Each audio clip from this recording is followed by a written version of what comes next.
ஒரு கடாய் வச்சு எண்ணெய் ஊற்றிட்டு எண்ணெய் காஞ்சதுக்கப்புறமா கொஞ்சம் கடுகு உளுந்து சேர்த்துக்கலாம். கடுகு நல்லா பொரிஞ்சதுக்கப்புறமா 2 வெங்காயம், கொஞ்சம் கருவேப்பிலை. வெங்காயம் நல்லா வதங்கிருச்சு. அந்த மாதிரி நல்லா அந்த பச்சை வாசம் போகிற மாதிரி வதக்கிட்டு இது கூடவே ஒரு 4 தக்காளி சேர்த்துக்கலாம். நல்லா பழுத்த தக்காளியை சேர்த்துட்டு அதையும் வதக்கி விட்டுருவோம். தக்காளி வதக்கிறதுக்குள்ளே பொட்டுக்கடலையை அரைச்சிட்டு வந்துடலாம். 2 ஸ்பூன் அளவுக்கு பொட்டுக்கடலை எடுத்திருக்கேன். அது கூட ஒரு 1/2 ஸ்பூன் அளவுக்கு சோம்பு சேர்த்து பவுடர் பண்ணிக்கலாம். தக்காளி பாருங்கள் நல்லா வதங்கிருச்சு பாருங்கள். இந்த மாதிரி நல்லா வதக்குனதுக்கப்புறமா நம்ம இது கூட நம்ம சாம்பார் தூள் சேர்த்துக்கலாம். ஒரு 2 ஸ்பூன் அளவுக்கு சாம்பார் தூள் சேர்த்துக்கலாம். கூடவே கொஞ்சம் மஞ்சள் தூளும் சேர்த்துருவோம். ஏன்னா கலர் கொஞ்சம் கம்மியாக இருக்க மாதிரி இருக்குது. அதனால் கொஞ்சம் மஞ்சள் தூளையும் சேர்த்து நல்லா கலந்து விட்டுட்டு இப்போ இதில் தண்ணி சேர்த்துடலாம். அவ்வளோதான் பாருங்கள். இப்போ பார்க்குறதுக்கு குழம்பு அப்படியே தண்ணியாக இருக்க மாதிரி இருக்குது பார்த்திங்களா.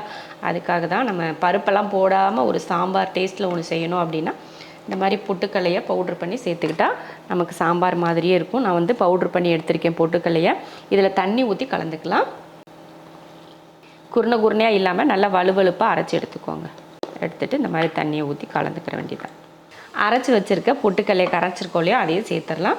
சேர்த்துட்டு ஒரு 2-3 நிமிஷத்துக்கு நல்லா கொதிக்க விட்டோம்னா போதும். அவ்வளோ அருமையாக நல்ல கெட்டியான ஒரு சாம்பார் ரெடி ஆயிரும். பருப்பெல்லாம் வேக வச்செல்லாம் போட தேவையில்லை. இந்த மாதிரி லைட்டாக ஒரு கப் அளவுக்கு பொட்டுக்கல்லை எடுத்து அரைச்சி ஊற்றினோம்னா கெட்டியாயிரும். இதுக்கு தனித்தனியாக தேங்காய் சட்னி, பொட்டுக்கடலை சட்னி, அப்புறமா கார சட்னி இதெல்லாம் தனித்தனியாக அரைக்க அவசியமே இல்லை. நம்ம ஒரே குழம்பா செஞ்சிட்டோம்னா நமக்கும் காலையில் நேரத்தில் வேலை ஈஸியாக முடிஞ்சிடும். ஸ்கூலுக்கெல்லாம் கொடுத்து விட்றீங்கன்னா இதையும் தாராளமாக கொடுத்து விடலாம். உப்பு சேர்த்து ஒரு 2-3 நிமிஷத்துக்கு கொதிக்க விட்டு இறக்கிக்கலாம். ரொம்ப நேரம் இது வேக வைக்கணுன்றதெல்லாம் கிடையாது. ஏன்னா நம்ம எதுவுமே இதில் சேர்க்கல, தக்காளி தானே, அதுவுமே நல்லா வதங்கிருச்சு.